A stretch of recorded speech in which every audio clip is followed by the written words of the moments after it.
serikali. Na ndakuja kwako Mheshimiwa Ochieng, David Ochieng, ambaye ni mbunge wa kule Ugenya.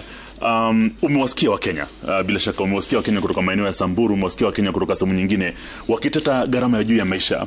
Swala hili la mafuta, kupanda kwa ushuru wa mafuta kutoka 8% hadi 16%, bila shaka kutakuwa na athari zake katika karibu sekta zote za uchumi.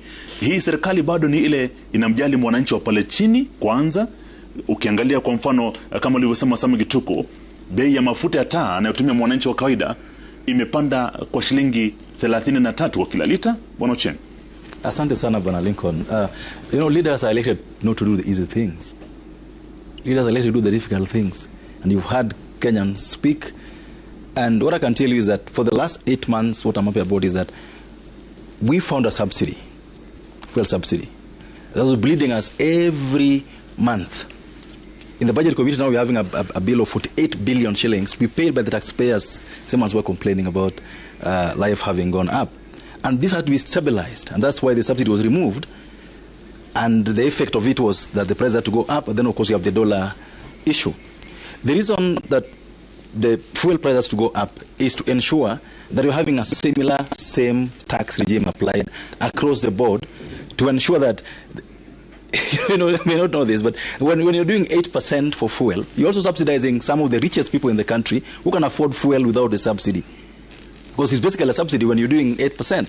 And we want to subsidize production.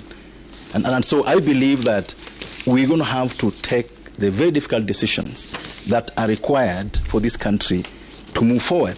And some of the proposals that have been made in the finance bill for me are important to ensure that we're able to raise revenue that matches what we want to do as a country to grow. And so if you go back to the issue of even the housing levy that I think has been hit so hard, you want to create jobs. And how do you create jobs? If today there's a big housing boom in the country, but we are importing precast walls, so we're importing sand, we're importing cement, we're importing all the building materials in the country today. That's why we're not making money. The houses are being built, so many of them, but it's not creating jobs. And so we want to have our own standards in the country. We want to ensure that the construction materials in the country are being sourced locally to create jobs. And I believe that we need to have a long-term view of this, not an emotional short-term view that people are hurting. If you're hurting and someone is giving you Panadol to cure your pain today, and the pain is going to last for 3-4 years, then someone giving you a shot today and the pain goes, you need to choose. And I believe that you need to do the heavy lifting at this time so that you can live better lives in the future. Okay.